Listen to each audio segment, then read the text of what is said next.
Moi boas, xa estamos neste outro directo.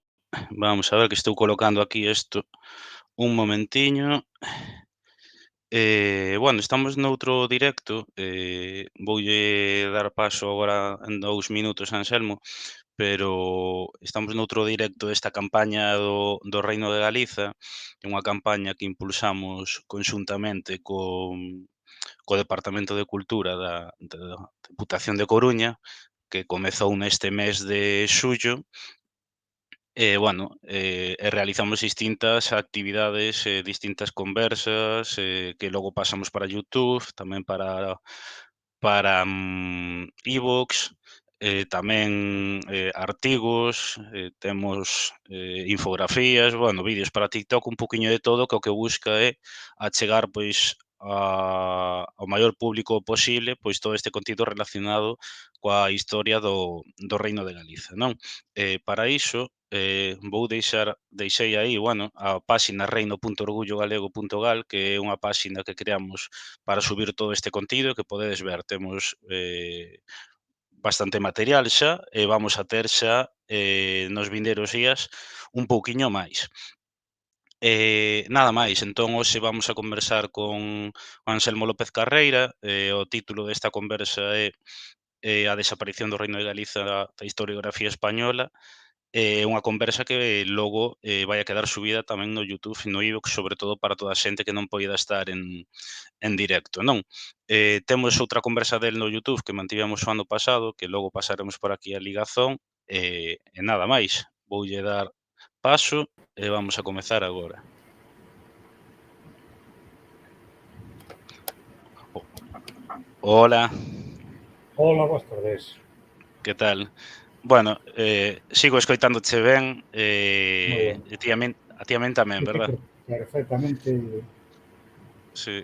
Iba a nítido. comentarte que estaba vendo estes días para preparar a conversa esta, unha conferencia túa en YouTube que, bueno, comentabas que estabas xa xubilado das túas profesións, pero non xubilado deste mundo, non? Porque polo que estiven vendo, ora estes últimos meses con todo o tema este do Congreso do Reino e esta propia campaña da Diputación, estás a mil, non? Sí, sí, sí, a pleno rendimento. Nada, a conversa que vamos a ter agora nos próximos, 50 minutos máis ou menos, eh, ten como título Por que desapareceu o Reino de Galiza da historiografía española. E esa é precisamente a primeira pregunta que che quería facer. E eso, por que desapareceu e sigue desaparecendo o Reino de Galicia da historiografía española? É, é complicado porque poderíase dar unha resposta moi simple eh, dicindo, por exemplo, que houve determinados intereses de tipo ideolóxico, de tipo político, por presentar un relato alternativo, un relato distinto que o relato imperante e o que todos creo que aprendimos con maior ou menor intensidade, pero ben sendo que todos aprendimos na escola, sempre. É dicir, o Reino de Galicia non existía máis que fragmentariamente moi pequenos momentos, eh, pero toda esta entidade que está saindo a luz e coa que o queremos presentar era absolutamente ignorada. De todas maneras, esta explicación é un poquinho parcial, é un pouco incompleta e, polo tanto, pois non é absolutamente certa, porque debíamos ter sobre a mesa todas as perspectivas posibles para, a partir de aí, sacar unha visión un pouco máis ponderada. Mm. Vamos a ver, por unha parte é certo que no momento en que se conforma o que nos entendemos hoxe por Estado actual, o Estado español e todos os Estados europeos semellantes, que é un modelo de Estado liberal que nace a partir da Revolución Francesa e das campañas napoleónicas e dos movimentos burgueses en toda Europa, este Estado, que é o que tamén eh, se deu chamar pois un Estado democrático, vai ter necesidade para justificarse a sí mesmo ou para presentarse con forza ante a opinión pública, vai ter necesidade de ofrecer un relato convincente. Por que motivo? Pois porque no antigo réximen en realidade esta forma de Estado non existía, senón que en realidade as organizacións políticas que había pois eran máis ben plurinacionais. A partir do século XIX vaise considerar, desde a perspectiva deste novo Estado, vaise considerar que o Estado plurinacional adoece de alguna debilidade. O modelo vai ser o Estado xacobino francés. É dicir, un Estado, unha nación. Tamén estamos vendo que hoxe é o que se pretende en algúns casos. Uniformizar o territorio baixo a perspectiva do que é a nación dominante nese territorio. Ou seja, que parecía que o Estado tal como se herdaba do antigo réximen era bastante frágil, por eso se estaba vendo abaixo en toda Europa, claro. E parecía moito máis forte, en cambio, o concepto de nación. O que se vai querer facer a partir dese momento, desde principios do século XIX, por tanto, é crear unha identificación entre Estado e nación, a pesar de que o propio léxico desde sempre xa era diferente. Todos entendían que unha cousa era o Estado, o poder, a monarquía, o que fose, e por outra parte era a nación, que tamén tiña unha definición moi clara. Non hai que andar buscando moitas voltas no sitio. Pero ahora se vai intentar unificar. E a nación como se presenta? Pois a nación preséntase dentro dunha secuencia moi longa. Esta enorme duración da nación parece que obedece a uns designios que están por encima mesmo das persoas que a compoñen e que a organizan, senón que ten unha evolución que parte da prehistoria, canto máis atrás posible, millor, e parece que desemboca necesariamente no actual. Ou seja, que, por exemplo, España non é, tal como nos a coñecemos, unha creación política do século XIX, ou se quere finais do XVIII, senón que España é unha nación que se ven formando paulatinamente desde hai miles de anos. Incluso hai unha recente obra de historia que é España 2000 años de historia. Xa hai título, non? Está asinada por prestixiosos historiadores.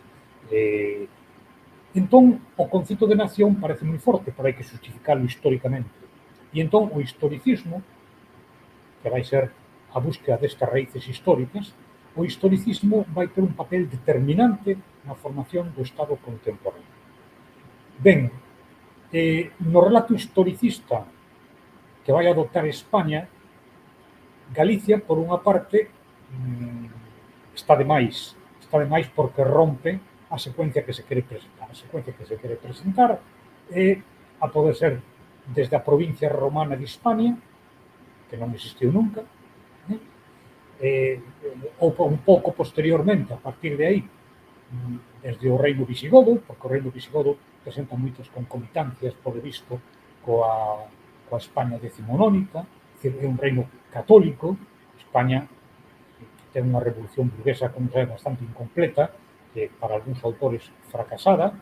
Pois a España contemporánea, ao contrario, por exemplo, de Francia, que é laica, España vai ser católica. O catolicismo tópase nos visigodos. Parece que algo que xa está totalmente incrustado no ADN de España, na xenética española. España ten que ser católica, porque os visigodos eran católicos. España non ten que ser republicana, ten que ser monárquica. Entón tamén os visigodos son unha monarquía. España ten que ser unha. E entón os visigodos chegaron a ter un reino que unificaba toda a Península Ibérica. Aí quedou o accidente de Portugal na España contemporánea, non? Que non se terminou de asimilar, sempre se considerou algo un tanto excepcional. E outro factor importante, naturalmente, para que se trate dunha España liberal, é que ten que haber algún organismo deliberativo, algunha asamblea, as Cortes, ten que haber un congreso, un senado, en fin, ten que haber este organismo típico da democracia. E tamén se crea a topar o seu primeiro representante, a súa raíz máis profunda, tamén nos visigodos, os famosos concilios de Toledo. Entón, o reino visigodo é o punto de partida forte. Claro, aí fallaba algo, ademais da presencia bizantina no sur da península, fallaba a Os existencia do reino suevos. suevo. Como se asimila o reino suevo? Bueno, pues a poder ser non se asimila. E de aí hai un cataclismo desde o punto de vista desta España decimonónica. Pensemos que no século XIX van a estar moi en boga todas estas ideas biologicistas das razas que se inventan nese momento, que logo designaron o que designaron, aparece o concepto de raza entre os seres humanos, e claro, a España contemporánea tiña que ser moi europea, polo tanto, a poder ser o máis aria posible. Pero chegaron os musulmáns e nos fastidiaron todo o asunto. Mm.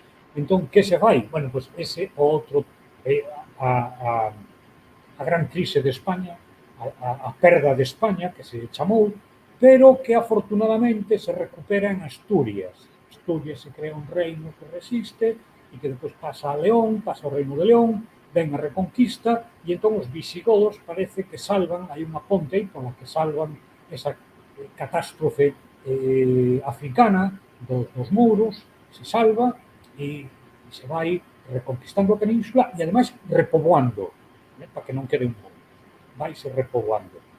E de entón do Reino de León pasase a Castela, a que además a historia tradicional lle dá un nacimento que se adianta en 100 anos ao Real, porque o poñen xa no século XI, e en realidad o Reino de Castela nace a mediados do século XII. Bueno, e de Castela, xa, lógicamente, veñen reis católicos e aí confluen dúas historias potentes, que é a historia de Castela e a historia da coroa de Aragón con Cataluña. Os suevos e un reino que se chame galego sobra. Entón, hai un relato determinado, un relato historicista, que é o que se acepta, e tampouco é que haxa, vamos a ver, tampouco é que haxa unha mala intención e que haxa un desexo exprofeso de deixar a Galicia fora de xogo. E aquí temos que introducir outro factor para completar esta idea que creemos que se ajusta bastante á realidade.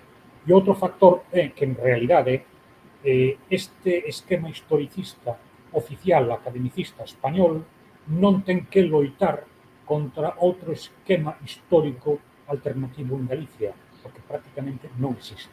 E isto non quere decir que Galicia non chegase puntualmente á creación da historia contemporánea, porque Murguía, Biceto e López Ferreiro están xusto con puntualidade aí, pero a historia de Galicia, ao contrario do que pasou, por exemplo, con Cataluña, non ten unha evolución acumulativa e que vayamos pasando dos pasos previos a outros posteriores e engrosando todo o noso patrimonio de coñecementos, todo o noso volumen documental e de fontes, senón que vimos a saltos. Cando morre Murguía, pois en realidade a historiografía galega está atravesando un momento xa desde unhas décadas antes, desde finais do século XIX, está atravesando unha profunda crise que se corresponde con unha crise pois, do movimento nacional galego. Nos anos 20, os homes da xeración Nós recollen a preocupación e volven a traballar, pero prácticamente parten de cero, porque a historia, pensemos que a historia de Murguía e de Biceto é que non se reeditaba, era prácticamente descoñecida, e hoxe incluso movémonos con reedicións facsímiles. Non era descoñecido. A xeración nosa sabemos o que lle pasou.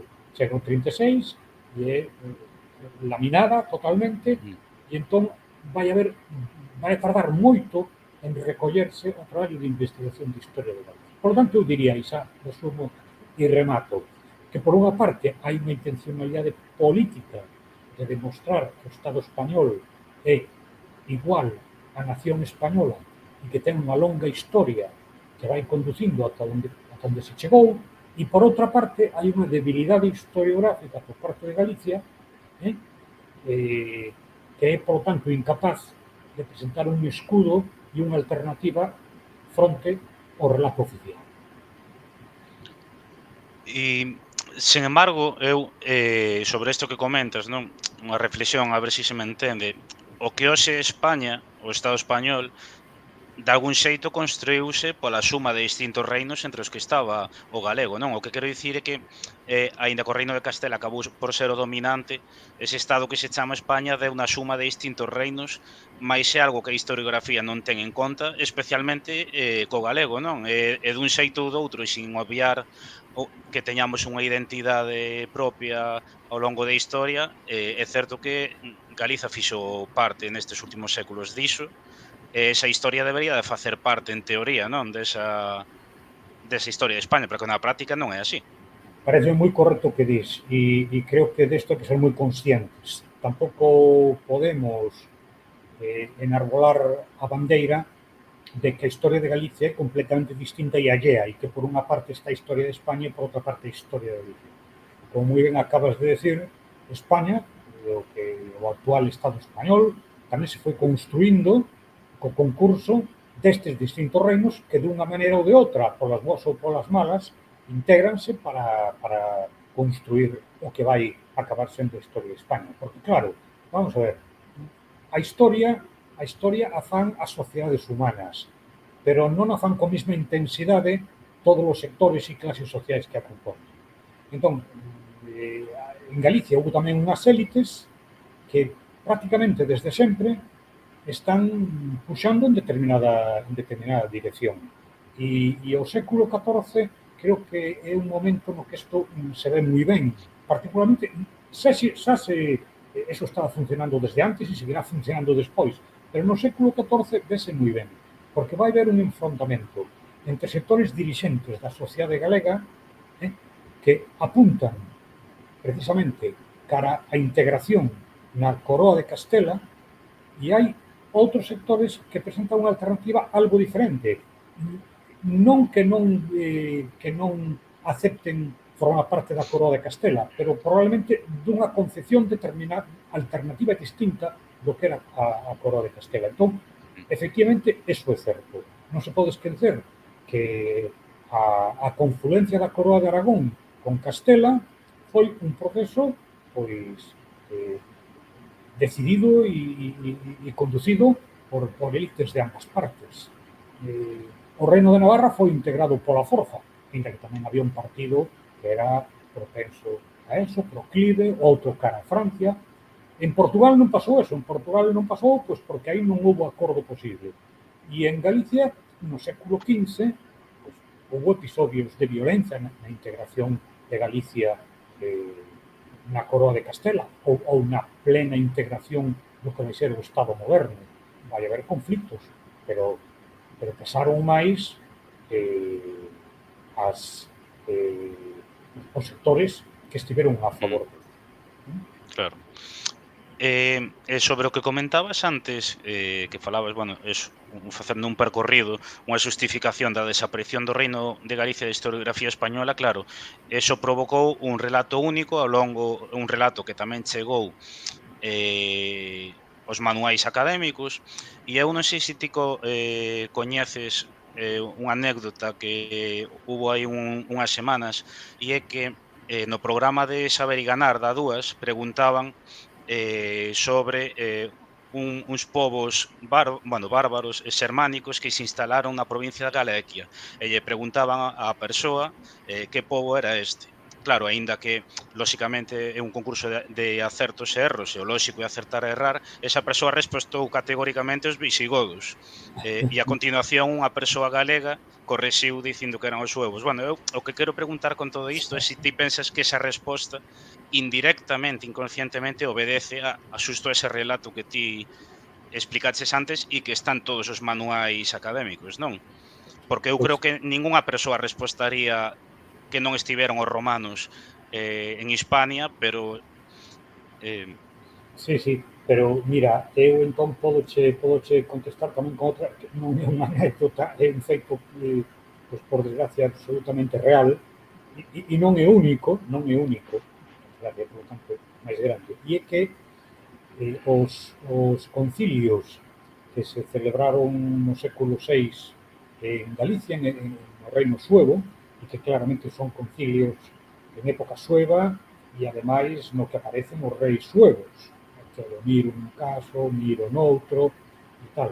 Polo menos son 2 ou incluso 3 concilios, non? 2 concilios bracarenses e posiblemente un concilio de Lugo. Están editados, bueno, hai máis dunha edición, pero unha das obras que edita máis coñecida de todas elas titúlase Concilios hispano-romanos e visigodos. E aí, entón, o que se editan son os concilios da, da época do Alto Imperio Romano, final do Imperio Romano, en Hispania, os concilios do Reino Visigodo e os concilios do Reino Suevo. No título tense en conta que son concilios que os hai hispano-romanos e que os hai visigodos, pero que os hai suevos nin se menciona, a pesar de que se editan aí e que aparecen como concilios bracarenses e que aparecen os reis suevos. E, sin embargo, iso ignórase totalmente. O cual, pois, efectivamente, é unha falta de rigor nunha obra de fontes científica. E iso repítese noutros casos. Moitos manuais e libros que non son manuais de historia que tratan a época xermánica mesmo en Europa son capaces de dedicarlle páxinas a todos e cada un dos reinos xermánicos, lombardos, os pequenísimos reinos que se instalaron en Inglaterra, estes outros o demais alá, pero o reino suevo non aparece. E en algunhas historias de España, cando aparece o reino suevo, é sempre dentro, é como un subapartado dentro da España visigoda. Entón, esa resposta non é extraña, é errónea, pero non é extraña.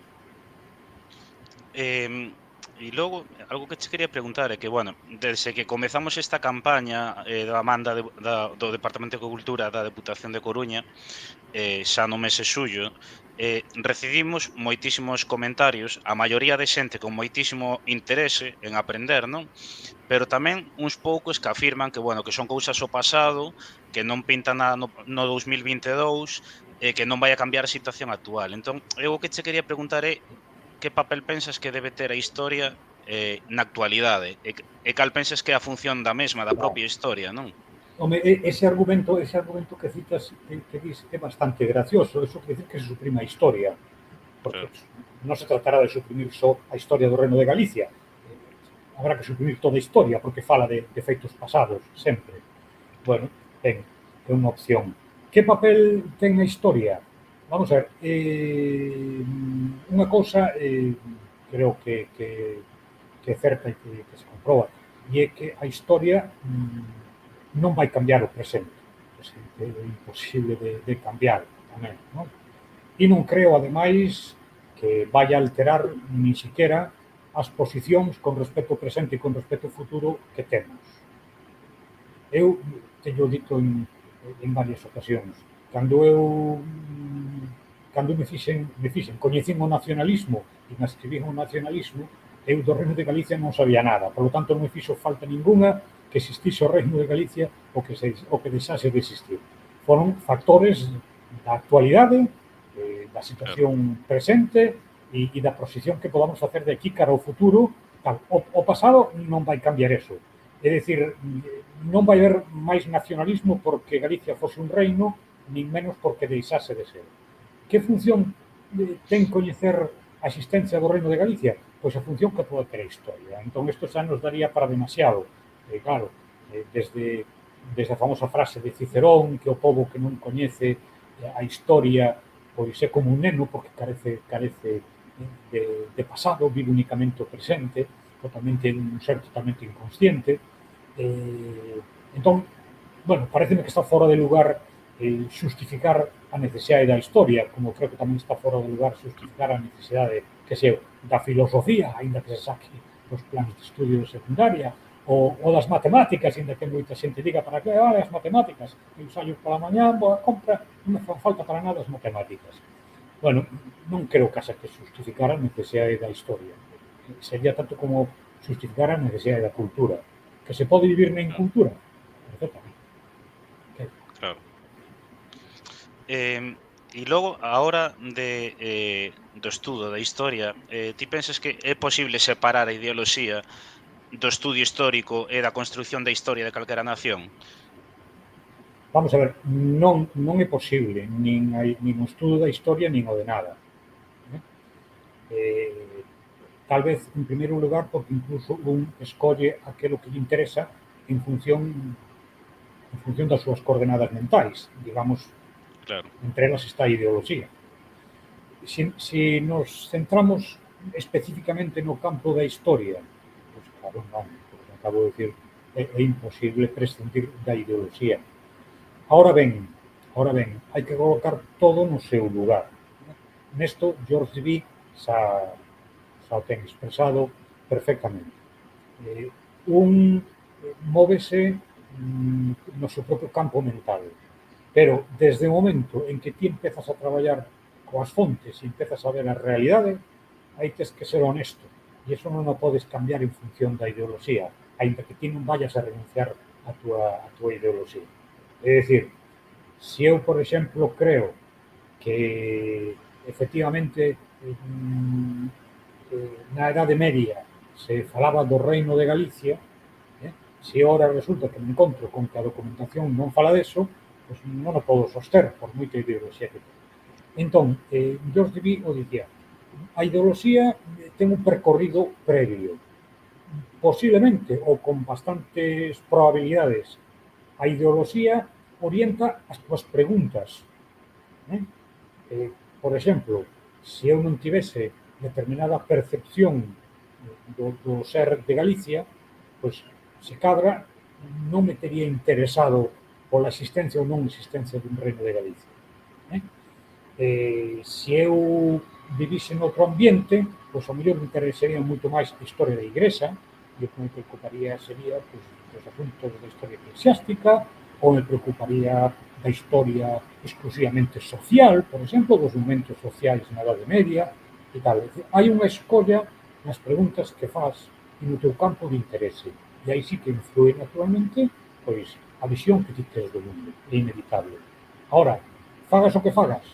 Ben, temos un caso que me parece paradigmático, que é o de López Ferreiro. López Ferreiro era cónigo da Catedral de Santiago, era un home de ideas moi conservadoras, era carlista, defendía a preeminencia da Igrexa, os privilexios do arcebispado de Santiago, e entón, co ánimo de demostrar todo eso, pois fixo unha monumental historia da Igrexa de Santiago que acaba sendo unha monumental historia de Galicia, en realidade.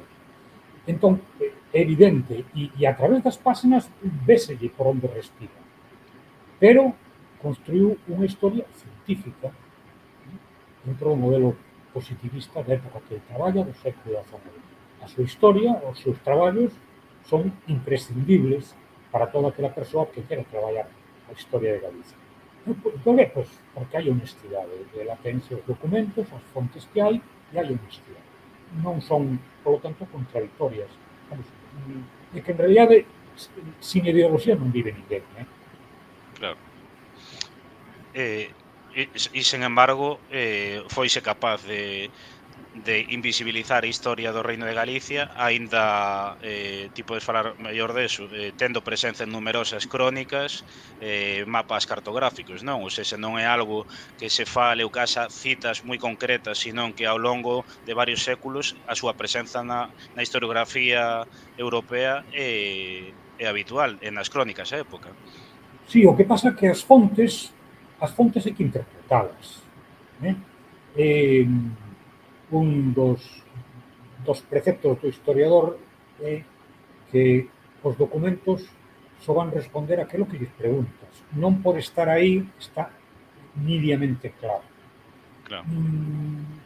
Todas aquelas persoas que se dedicaron ao estudo, á curiosidade da historia de Galicia durante o antigo réxime, século XVII, XVIII, ata o século XIX, eran conscientes da existencia dunha entidade chamada Reino de Galicia, porque además se seguía chamando Reino de Galicia. E sabían que existía o Reino de Galicia. Eran absolutamente conscientes.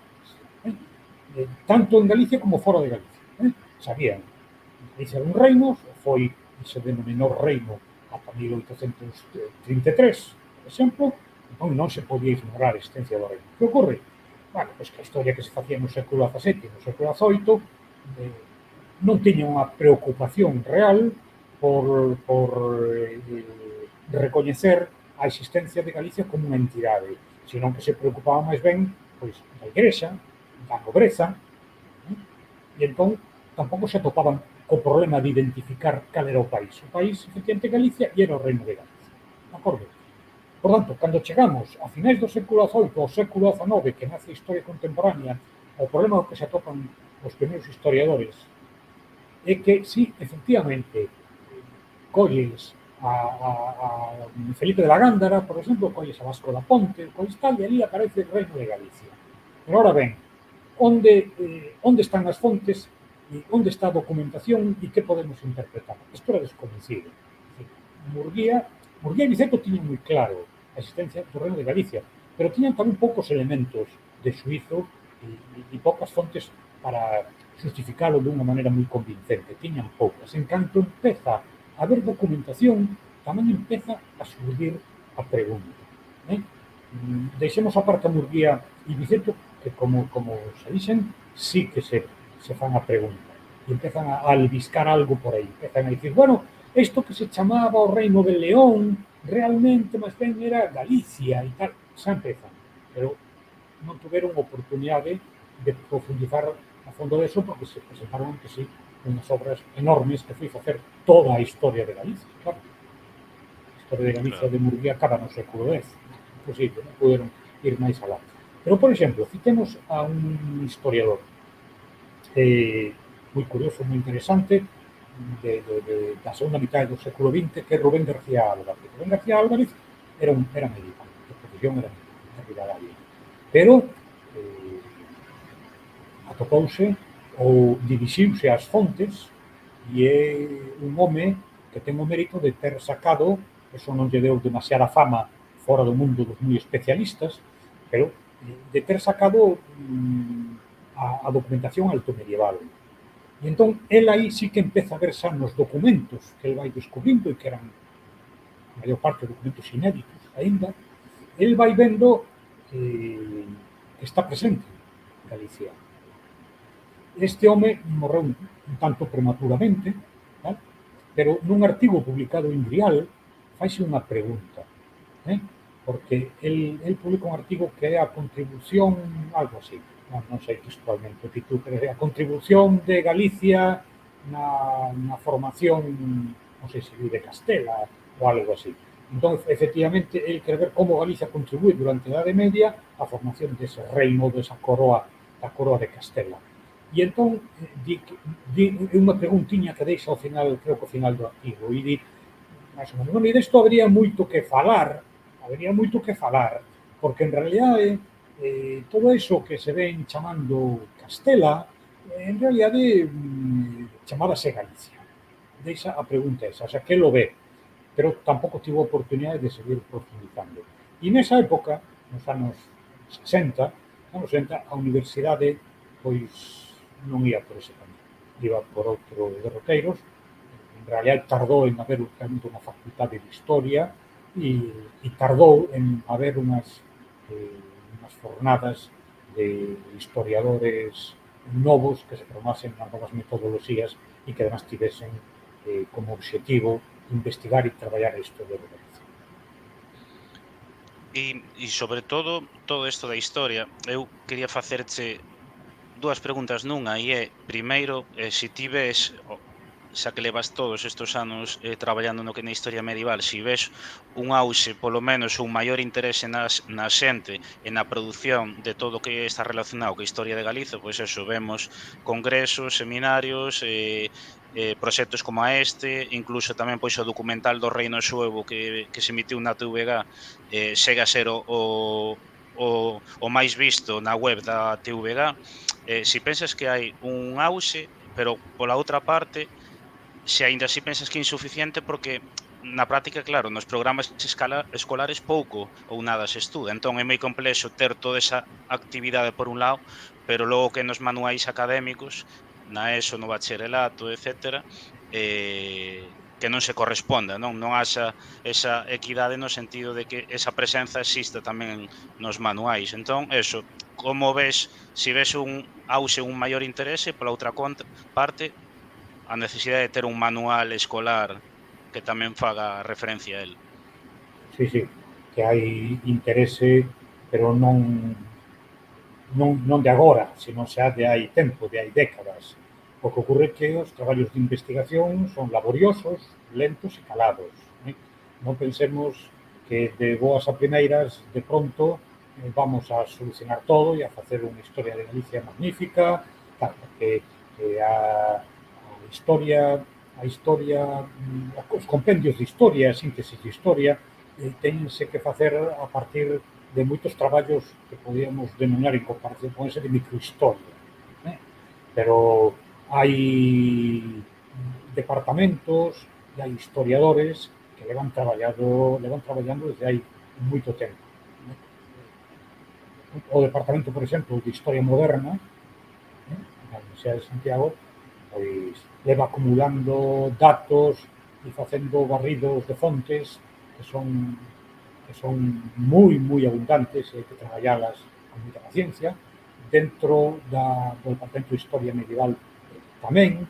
O que ocorre é que, efectivamente, ese paso entre o nivel de investigación, o nivel académico e a divulgación, pois está incompleto. Ou faltan as pontes, probablemente faltan. E non é que falten profesionais, nin por un lado nin por outro. É dicir, no nivel da investigación universitaria, da investigación especializada, que non ten por que ser exclusivamente universitaria, no nivel da investigación estáse traballando arreo e hai historiadores, hai profesionais de gran mérito que o están facendo con moita fe. E no outro nivel, no nivel, por exemplo, do ensino, particularmente en ensino secundario, que é onde máis necesario sería isto, tamén existe o persoal. Pero quizás fallan un pouco as pontes porque pode que falten traballos de síntese. Claro, os traballos universitarios non se poden manexar na secundaria, no instituto, porque sería un traballo enorme para os profesionais. Isto é o que falla. Isto é o que falla. Tamén porque, claro, nós non temos aquí a experiencia nin a tradición historiográfica que hai noutros lugares. E despois están, pois, as imposicións de tipo político, porque os programas de ensino deseñanse nun lugar determinado, deseñan os ministerios, tal. E aí, claro, aí é difícil entrar, iso lento. Eu creo, por exemplo, que, porque falábase moito, e no congreso que vimos de celebrar, saíron as alarmas e as voces en favor de solicitar que a historia de Galicia sexa unha materia troncal, por exemplo, e hai que facelo, e hai que conseguilo, e hai que forzar. Pero tampouco pensemos que estamos nós nese sentido concreto, estamos nunha situación de gran precariedade en comparación con outros. Eu sempre fago a comparación no País Vasco, non sei como é o asunto. En Cataluña tampouco, creo, se me equivoco, como consulta de fixen, en Cataluña tampouco existe unha materia troncal de historia de Cataluña. Como se suple eso? Pois claro, se hai un personal nos centros de ensino que sexan capaces de introducir a materia con entidade propia nos programas existentes. Se a materia troncal é Historia de España, bueno, pues, Historia de Cataluña e Historia de España. A Historia de Galicia tamén Historia de España. Pois a mellor podes introducila aí dunha maneira propia, con entidade autónoma, sin necesidade de que sexa algunha cuestión deixada para as últimas páxinas de cada capítulo de Historia de España. Aí pódese. Claro, eso é pedir tamén moitos profesionais. O ideal é que unha historia de Galicia sexa materia troncal obrigatoria. Claro, claro. Pois, bueno, claro, aí o que pasa é que hai moitísimo ata ter esa materia troncal, claro, hai moitísimo camiño para percorrer e para facer, claro. Non é, claro, eu entendo que non é algo que sexa dicir, bueno, pois o vindeiro curso vai haber unha materia troncal, claro, hai ten que haber un camiño máis longo, non? Máis longo porque hai que deseñar os programas e eso Claro, non o fan os historiadores. claro. Bueno, mudando un pouquiño de tema, eu quería preguntarche porque últimamente eu, bueno, teño visto tamén por redes sociais algúns mapas nos que saen mapas europeos nos que, bueno, si se ten en conta de algún xeito ao Reino de Galicia. Entón, eu quería preguntarche sobre se esta invisibilización é distinta se entramos na historiografía, pois, a nivel europeu de outros países ou se en liñas xerais seguen, digamos, o patrón marcado pola historia oficial española. Sí, sí, fundamentalmente siguen como é normal, por outra Claro, parte, non? É normal, aínda que existen moitos hispanistas que traballan a historia de España e, polo tanto, teñen tamén criterio propio, sin embargo, o que prepondera pues, é a visión que ofreza os propios historiadores españoles, claro. Ahora ben, eses mapas que citas que eu coñezo, dous mapas, pois débense, sin dúbida, sin lugar a dúbidas, a que os diseñaron foron conscientes e viron que a documentación, porque son dos mapas que coinciden cronolóxicamente. Un creo que o editou, un está editado en Alemania, pero creo que por unha mm, sección en Alemania da National Geographic. E sí, outra é, creo que Penguin, de unha editorial inglesa, de Londres, que editou o mapa Penguin. Pois, con toda a probabilidade, ou casi con certeza, pois senón non o poderían ter feito, pois en algún momento viron documentos, ou chegaron documentos que deixan claro que no século X, porque ambos, repito, representan a Península Ibérica ou mm, Europa no século X, e no lugar que tradicionalmente a historia de España marca como Reino de Asturias, como Reino de León, como Reino de León, aí aparece o Reino de Galicia, co nome do Reino de Galicia, en inglés e en alemán, o nome do Reino de Galicia. Eso é, pois, porque efectivamente a documentación coñecida desa época sinala a existencia do Reino de Galicia. claro, claro. Agora, É, de maneira é moi hexemónica, minoritario, case total, a visión que hai e a visión que proporciona a propia historia de España. claro, claro, como é normal. Sí, sí, sí, sí. Claro, claro. Em, bueno, e unha pregunta que nos deixaban este venres, é relacionada co Reino Suevo, e o que nos dicían é, eh, eso, cando podemos falar dun reino dos suevos en Galicia, se hai distintas etapas, digamos, unha etapa un reino dos suevos en Galicia, outra etapa cun reino suevo de Galicia ou un reino galego, ou pensas que pola contra sempre foi igual un reino suevo en Galicia? Sobre todo pola influencia que tivo todo isto, pois, na fusión que se deu entre suevos e galaicos, non? O que nos preguntaban é eso, si hubo unha etapa dun reino dos suevos en Galicia e outra etapa xa dun reino suevo de Galicia. Para o século V, que é cando chegan os suevos, a fonte principal que temos, con moito, pois é a crónica de Idacio. Na crónica de Idacio e na algunha outra, pois que a mellor, bueno, non sei se coñecían a crónica de Idacio ou falaban por propia experiencia ou propio coñecimento, pero, en fin, centrémonos na de Idacio. Fálase sempre dos reis suevos, no século V. Na primeira mitade ata principios da segunda mitade, porque a crónica de Idacio remata no ano 468 ou 69, remata. Entón, a información, depois non temos información, desde que remata a crónica de Idacio ata ben entrado o século VI, non temos información. Entón, temos que falar a partir do que temos, e o que temos é iso. Cando os huevos chegan aquí, se veñen cun rei, con Merico. Por tanto, Mm, eles de alguna forma, xa son un reino porque teñen reis. Naturalmente, non é un reino territorial, é máis ben un reino étnico.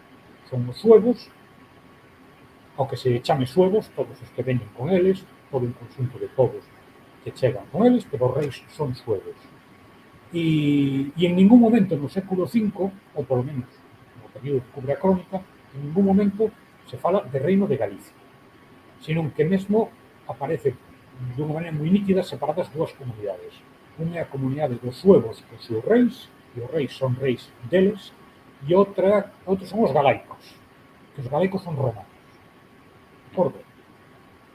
De todas maneiras, pero aquí entraríamos xa nunha cuestión bastante complicada, non paga a pena entrar, de todas maneiras, a partir do ano, pois, 450 aproximadamente, cando está reinando o terceiro rei que hai en Galicia, a Galicia sueva, que é Requiario, este home xa emite moeda, por exemplo, emite moeda, e convirte a todos os suevos ao catolicismo, que é a religión da enorme maioría dos habitantes, esmagadoramente mayoritaria, que eran os laicos romanos. E entón, esta emisión de moeda, quere decir, o seu nome, que é a primeira que se fai en Occidente, quere decir que o rei asume competencias de poder público sobre un determinado territorio no que vai a circular esta moeda, entón o reino está se territorializando, vai deixando de ser étnico, e por outra parte, parece que se aproxima unha posible fusión entre galaico-romanos e suevos. Isto é algo que hai que ter en conta. Pero, no século V, non se fala ainda del reino de Galicia. Entre outras cousas, porque ata bastante avanzado o século V sigue existindo o Imperio Romano, e entón Idacio e a aristocracia a que ele pertence, galaico-romana, para eles o Estado sigue sendo o Estado romano. Non admiten. Damos un salto e pasamos a mediados do século VI, e aí temos outras fontes. Entre elas, a dun Franco, Gregorio de Tours, e Gregorio de Tours é o primeiro que, a mediados do século VI, na segunda mitade, nos fala de unha maneira explícita dun galiciense regnum, dun reino galego. Entón, aí xa non se fala de reino suevo, senón de reino galego. Ora ben, isto compaxínase tamén con falar dos suevos, porque os reis siguen sendo suevos. O normal sería, igual que noutros reinos germánicos, que o cumio do poder se reservase a xente que tivese esa ascendencia étnica sueva. Entre outras cousas, parece como que garantía a liña hereditaria sucesoria, unha liña directa. E, por exemplo, Isidoro de Sevilla, o Xoán de Víclaro, que son outras fontes do século VI, tamén falan de suevos, falan de reino suevo. Pero xa temos a mención a un reino galego e a reis galegos. Teodomiro, o fillo Miro, nas fontes, sobre todo nas fontes francas, que eu lembro agora, xa aparecen designados, e tamén Carriarico, aparecen designados como reis galegos. E falando, bueno, sobre todo do que do final do período suevo, ti antes o comezo da conversa falabas dos visigodos. Algo que se coñece moi pouquiño é a situación na que queda o Reino de Galicia coa derrota dos suevos por parte dos visigodos, non?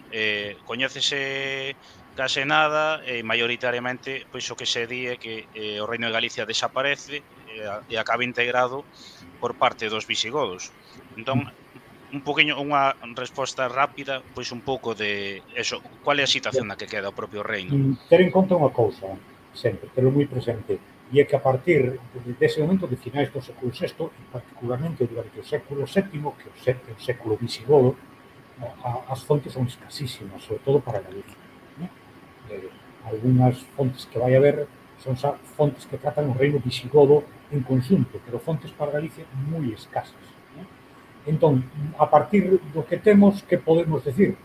Pois que Galicia intégrase na monarquía visigoda dunha forma non traumática, salvo quizás os primeirísimos momentos, non traumática. Para empezar, porque aos poucos anos a conquista no ano 575. Bueno, pois 4 anos despois, o reino visigodo se fai católico. Por lo tanto, acepta a religión que xa existía en Galicia. É curioso, faise católico. Entón, calquer fricción que pudese haber trasladado ao terreo religioso, pues desaparece completamente. E o que si vemos, por algunha acta de algún concilio e por algún outro documento, que Galicia mantén a súa entidade non só como unha provincia dentro o concepto provincia que sigue sendo o concepto romano de provincia, non sigue sendo unha provincia de reino, dentro do reino visigodo, sino que ten unha especificidade moi clara, porque eses documentos que cito falan de que os reis visigodos son reis sobre España, Galicia e a Galia. A Galia referirse a un trociño do sur da Galia, nada máis. O resto da Galia diferencia moi claramente eses territorios. Hai 3 territorios diferentes. Un é o que está ao norte dos Pirineos, que por tanto non é España, é Galia. A España, desde tempos romanos, era a Península Ibérica, pero dentro, ao sur dos Pirineos da Península Ibérica, diferencian probablemente España, que sería o territorio originalmente visigodo, e outro territorio que era Galicia. E, por exemplo, en algunha ocasión tamén, en que se dictan algúns cánones e algunhas normas, e se di que estas normas van a ser teránse que cumplir en España, en Galicia e na Galia. Por lo tanto, Galicia non ten a personalidade. E logo hai unha crónica bastante posterior, xa do século IX, unha crónica que nos di que en un momento determinado un rei visigodo xica asocia a coroa ao seu fillo Bitiza, para que el gobernase o territorio dos visigodos e Bitiza gobernase o Galicia como tiñan os suevos, segundo ese documento. O documento é bastante posterior, pero recolle a memoria desta personalidade que Galicia mantén dentro da monarquía visigoda. E era Bitiza o que establecía a capital en Tui? Eso tamén son datos moi collidos, hai collidos con pinzas, non sabemos. Dicen, hai tamén, está recollido, non sei agora a primeira noticia neste momento de memoria, non sei que logo repite Lucas de Tui e tal, que puso a capital en Tui, non sei, un pouco extraño, probablemente, pero en fin, mérito para Tui. Sí, pois sí. E esta falta ou escasez de fontes dase tamén, non, no momento no que, digamos, desaparece pois o reino visigodo e entran os musulmáns na Península Ibérica. Quero dicir, non sei se existen algún tipo de crónica ou de fonte ou algo que diga cal era a situación do reino de Galicia nesa altura. Non, nada, para nada. Entramos nunha época de falta de documentación xeralizada en Europa. En algún lugar existe alguna crónica, alguna crónica en Inglaterra, saxona, hai alguna crónica bretona, efectivamente, en Inglaterra tamén. Existe algo de documentación, lóxicamente,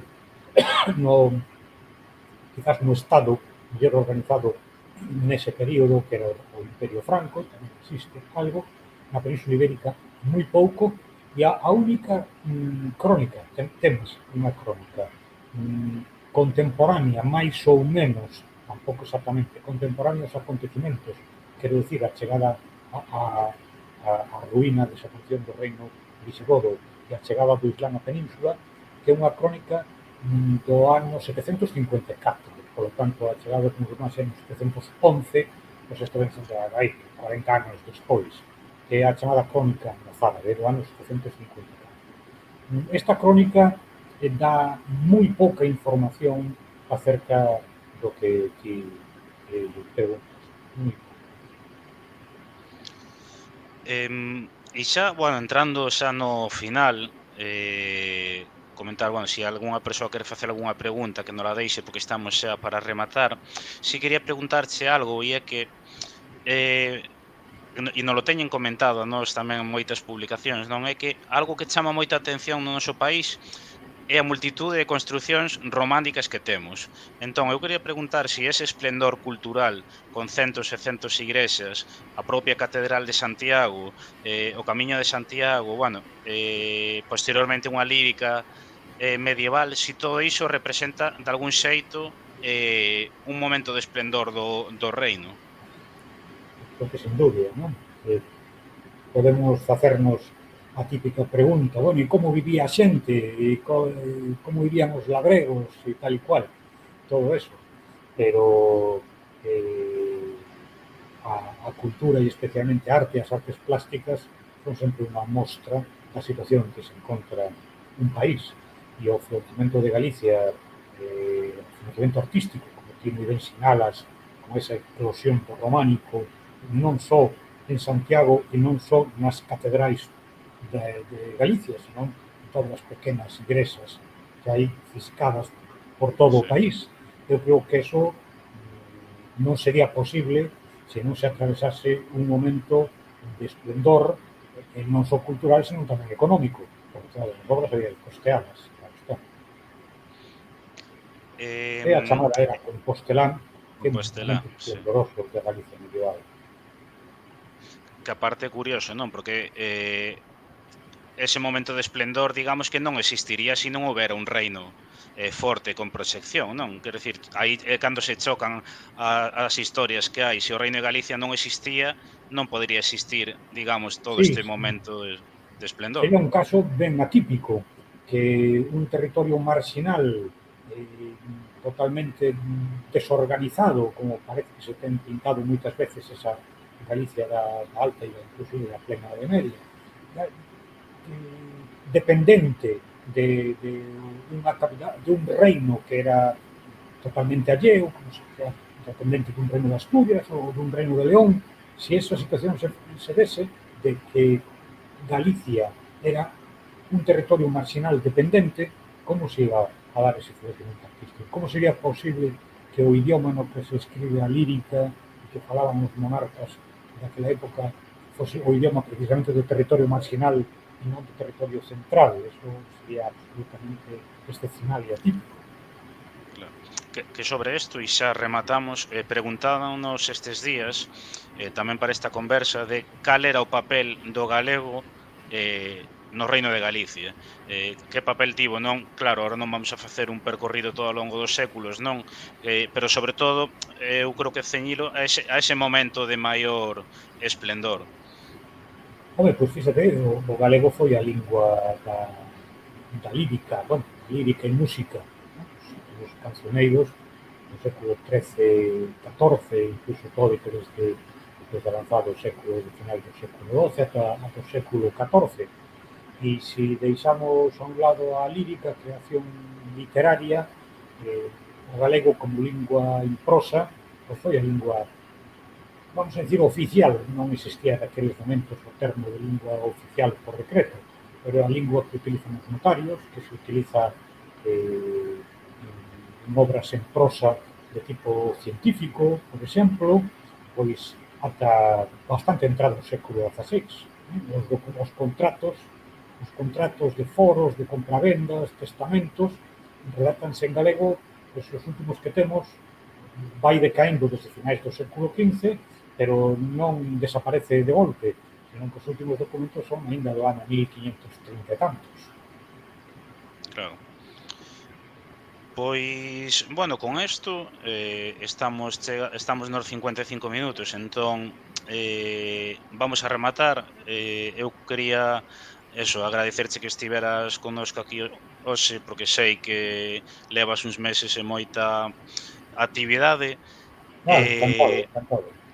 e nada, sí que para rematar quería preguntarche se hai ou se pode dicir se hai algún novo traballo en formato, se sexa físico de libro ou congreso ou exposición ou algo que se poida saber e na que se estea traballando ou que vai haber nos próximos meses.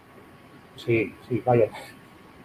Primeiro vai haber un libriño feito por Heitor Picallo, máis por min, sobre no que se trata o tema todo da heráldica do Reino de Galicia, tal como el todo expuso no Congreso, e tamén todo un repaso á existencia de maneira moi divulgativa, tomamos como base un traballo que xa publicara a nosa terra, que fora da miña autoría, nada máis, con moitas imaxes, que eran os reis de Galicia, creo que se librou. Entón, en principio, hubo a idea de reeditalo e ao final fixemos unha cousa diferente, nova. Eso por unha parte. E por outra parte está prevista unha exposición que debería ser paralela ao Congreso que está prevista para o ano vindo.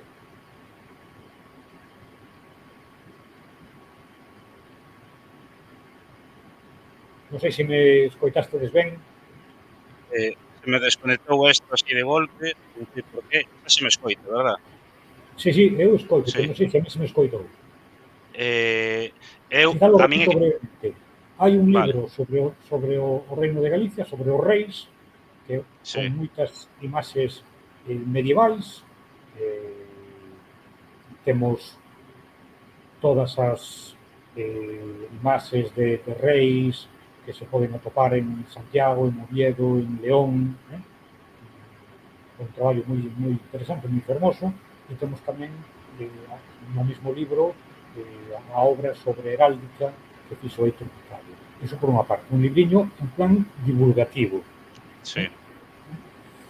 E no que prima, de gran maneira, toda a iconografía.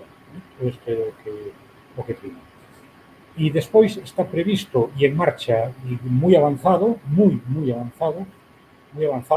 unha exposición que debería ter sido paralela ao Congreso, pero que hubo que deixar para un momento diferente. Entón, este ano celebrouse o Congreso e temos previsto que o ano que ven se poda presentar esta exposición que será itinerante por a maior parte dos lugares que sexa posible levala por Galicia adiante. Moi ben. Heitor Picallo, que por certo vai estar aquí en 2 semanas connosco falando precisamente sobre heráldica tamén. Nada, bueno, déixanos aquí unha pregunta, só vou meter esta porque xa queríamos rematar. Uh Preguntan -huh. que cando ti falabas unha lingua hexemónica, se te referías ao Reino de Galicia ou o que é a Península. Bueno, non, referíame ao espazo, no, a Península non. Quizais Claro, a lingua hexemónica na Península fose, non sei, o árabe, o probablemente, árabe, e no claro, espazo catalano-aragonés era catalán. ¿No?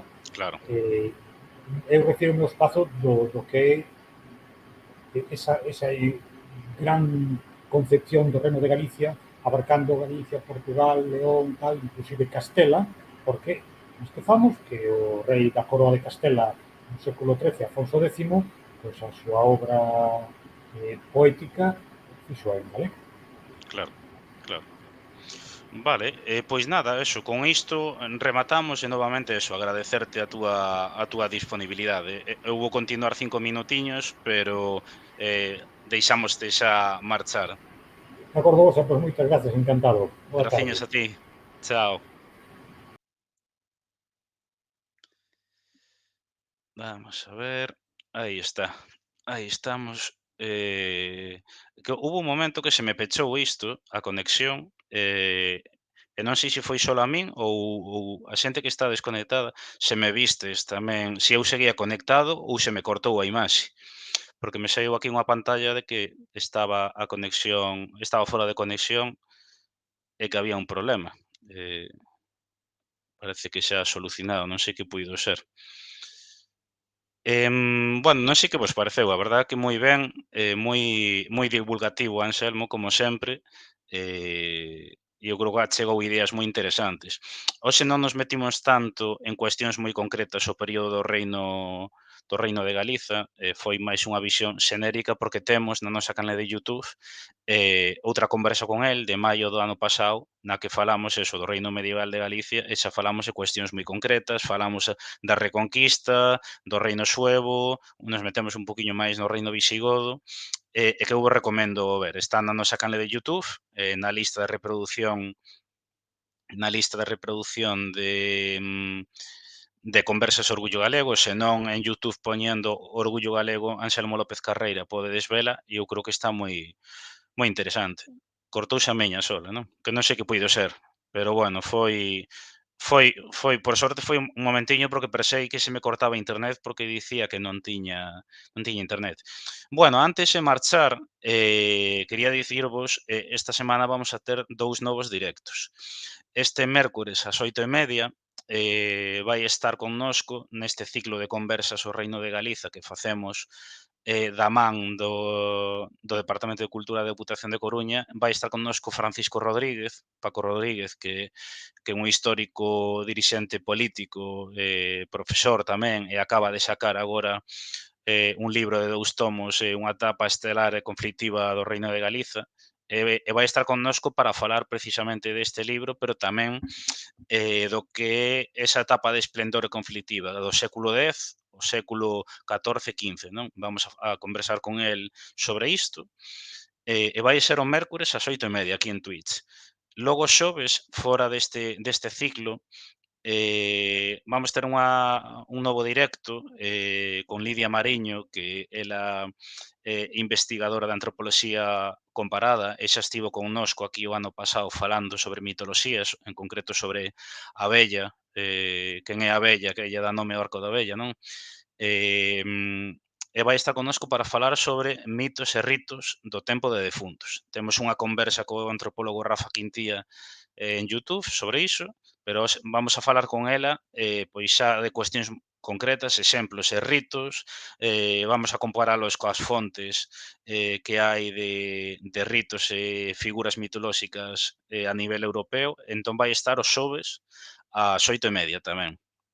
E xa na semana seguinte, a semana de defuntos, que é o martes, pois o xoves ás 8:30, vai estar connosco Héctor Picallo, que facía referencia a el Anselmo López Carreira, na última conversa deste ciclo nesta campaña do Reino de Galiza. Con el vamos a falar sobre o ciclo artúrico e a heráldica galega na cartografía europea, nas crónicas europeas. E vai estar o día 3, xoves, ás 8:30.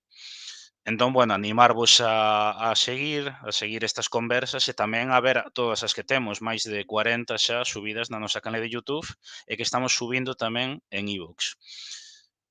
Nada máis, eso, agradecervos que estiverades hoxe aquí, recomendarvos que visitedes a páxina que estamos facendo desta campaña, que é reino.orgullogalego.gal. Temos aí artigos, infografías, as conversas, temos, bueno, moitísima información. Nestes próximos días vamos a subir novos artigos de Manuel Gago, de Francisco Rodríguez, de Héctor Picallo tamén, de Xosé Ramón Hermida Meilán, son os artigos que nos quedan e animarvos a visitar a páxina porque ten un contido moi interesante. E bueno, nada máis, eso, novamente graciñas por estar hoxe aquí, entón vémonos o mércores ás 8:30 con Paco Rodríguez, vale? Veña, chao.